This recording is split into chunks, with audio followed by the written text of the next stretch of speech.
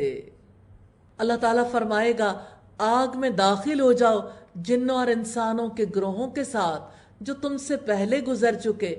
جب بھی کوئی جماعت داخل ہوگی وہ اپنی ساتھی جماعت پر لعنت کرے گی، یہاں تک کہ جب وہ اس میں آ ملیں گی تو ان کی پچھلی اپنے سے پہلی جماعت کے بارے میں کہے گی اے ہمارے رب، یہی لوگ ہیں جنہوں نے ہمیں گمراہ کیا، چنانچہ آپ انہیں آگ کا 2 گنا عذاب دیں۔ اللہ تعالیٰ فرمائیں گے ہر ایک کے لیے 2 گنا ہے، لیکن تم نہیں جانتے۔ اور ان کی پہلی جماعت اپنی پچھلی کے لیے کہے گی پھر تمہیں بھی ہم پر کوئی فضیلت حاصل نہیں تھی، تو تم عذاب کا مزہ چکھو اس کے بدلے میں جو تم کماتے تھے۔ یہ آیت دلالت کرتی ہے کہ اللہ تعالیٰ کو جھٹلانے والے جہنم میں ہمیشہ ہمیشہ رہیں گے، ان کی محبت آخرت میں دشمنی میں بدل جائے گی۔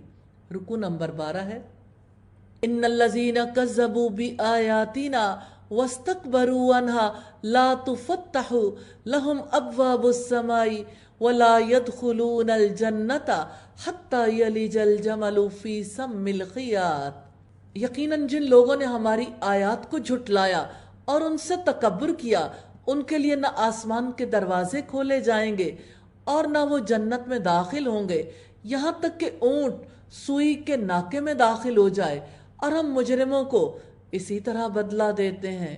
سیدنا ابن عباس سے اس آیت کی تفسیر میں منقول ہے کہ کافروں کے اعمال اوپر نہیں اٹھائے جاتے، نہ ان کی دعا اوپر اٹھائی جاتی ہے۔ یہ تفسیر ابن کثیر کی روایت ہے۔ فرشتے کافر کی روح آسمان پر لے کر چڑھتے ہیں، راستے میں فرشتوں کی جو جماعت ملتی ہے پوچھتی ہے یہ گندی روح کس کی ہے؟ لے جانے والے فرشتے جواب دیتے ہیں یہ روح فلاں ابن فلاں کی ہے۔ آخر کار فرشتے آسمان کے دروازے تک لے جاتے ہیں۔ پھر آپ نے یہی آیت تلاوت فرمائی کہ ایسے لوگوں کے لیے آسمان کے دروازے نہیں کھولے جاتے۔ یا اللہ یا ارحم الراحمین، جب یہ وقت آئے گا الہی نیک لوگوں کی روحیں قبض کرنے والے فرشتوں کو بھیجنا، اور الہی آسمان کے دروازے کھول دینا۔ ان کے لیے جہنم کا بچھونا ہے اور ان کے اوپر اسی کا اوڑھنا ہے، اور ہم ظالموں کو اسی طرح بدلہ دیتے ہیں۔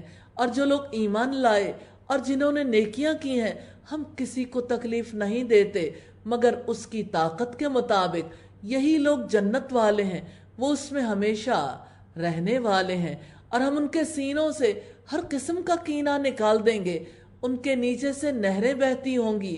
وہ کہیں گے الحمدللہ، سب تعریف اللہ تعالیٰ کے لیے ہے، ہمیں اللہ تعالیٰ ہی نے اس کے لیے ہدایت دی، اور اگر اللہ تعالیٰ ہمیں ہدایت نہ دیتا تو ہم کبھی بھی ہدایت نہ پاتے۔ بلا شبہ یقیناً ہمارے رب کے رسول یقیناً حق ہی لائے تھے، اور وہ پکارے جائیں گے یہ جنت جس کے تم وارث بنائے گئے ہو اس کا بدلہ ہے جو تم عمل کرتے تھے۔ وَنَادَى أَصْحَابُ الْجَنَّةِ أَصْحَابَ النَّارِ، اور جنت والے آگ والوں کو پکاریں گے کہ جو وعدہ ہمارے رب نے ہم سے کیا تھا تو یقیناً ہم نے اس کو سچا پایا۔ پھر کیا تم نے بھی اس وعدے کو سچا پایا جو تمہارے رب نے تم سے کیا تھا؟ وہ کہیں گے ہاں۔ پھر ایک پکارنے والا ان کے درمیان میں پکارے گا اللعنۃ اللہ علی الظالمین، کہ ظالموں پر اللہ تعالیٰ کی لعنت ہے، جو اللہ تعالیٰ کی راہ سے روکتے تھے اور وہ اس میں کجی تلاش کرتے تھے، اور وہی آخرت کا انکار کرنے والے تھے۔ جنت اور جہنم کے درمیان ایک دیوار حائل ہے جو جنت والوں کو جہنم والوں سے جدا رکھتی ہے۔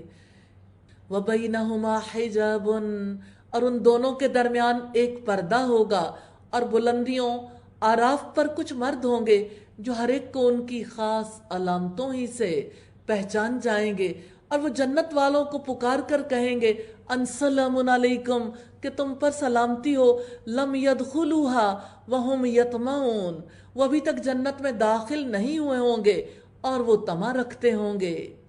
اور جب ان کی نگاہیں آگ والوں کی جانب پھیر دی جائیں گی وہ کہیں گے اے ہمارے رب ہمیں ان ظالم لوگوں کے ساتھ نہ کرنا۔ رکو نمبر 13 ہے وَنَادَى أَصْحَابُ الْأَعْرَافِ رِجَالًا، اور بلندیوں والے کچھ مردوں کو پکاریں گے جنہیں وہ ان کی نشانیوں سے ہی پہچانتے ہوں گے. وہ کہیں گے کہ تمہارا گروہ تمہارے کام نہ آیا اور نہ وہ جو تمہارے بڑے بنتے تھے. یہ اصحاب اعراف ہیں جو پہچان لیں گے کون اہل جنت میں سے ہے اور کون اہل دوزخ میں سے. چہروں کی تر و تازگی سے جنت والوں کو پہچان لیں گے. اَهَؤُلَاءِ الَّذِينَ أَقْسَمْتُمْ لَا يَنَالُهُمُ اللَّهُ بِرَحْمَةٍ ادْخُلُوا الْجَنَّةَ، کیا یہ وہی لوگ ہیں جن کے بارے میں تم نے قسمیں کھائی تھیں اللہ تعالیٰ کوئی رحمت نہ پہنچائے گا، جنت میں داخل ہو جاؤ، تم پر کوئی خوف نہ ہوگا اور نہ تم غمگین ہوگے. وَنَادَى أَصْحَابُ النَّارِ أَصْحَابَ الْجَنَّةِ، اور دوزخ والے جنت والوں کو پکاریں گے ان افیدوا علینا من الماء، کہ ہم پر کچھ پانی بہا دو، او مما رزقکم اللہ، یا اس میں سے جو اللہ تعالیٰ نے تمہیں رزق دیا ہے. وہ بھی کیسا منظر ہوگا. کسی کا بیٹا پکارے گا، کسی کی ماں، کسی کا باپ، کسی کے بچے، کسی کے رشتہ دار، ہم پر تھوڑا سا پانی ڈال دو. آگ ٹھہرنے نہیں دے گی. اس وقت ہم کہاں ہوں گے؟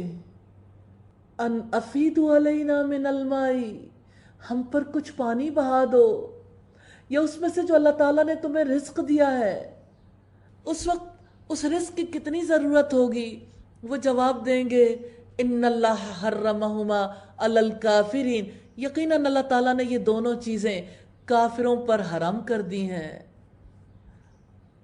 جن لوگوں نے اپنے دین کو دل لگی اور کھیل بنایا تھا اور دنیا کی زندگی نے انہیں دھوکے میں ڈال رکھا تھا، تو آج ہم بھی انہیں بھلائے دیتے ہیں جیسا کہ انہوں نے اپنے اس دن کی ملاقات کو بھلا دیا تھا اور جیسا کہ وہ ہماری آیات کا انکار کیا کرتے تھے.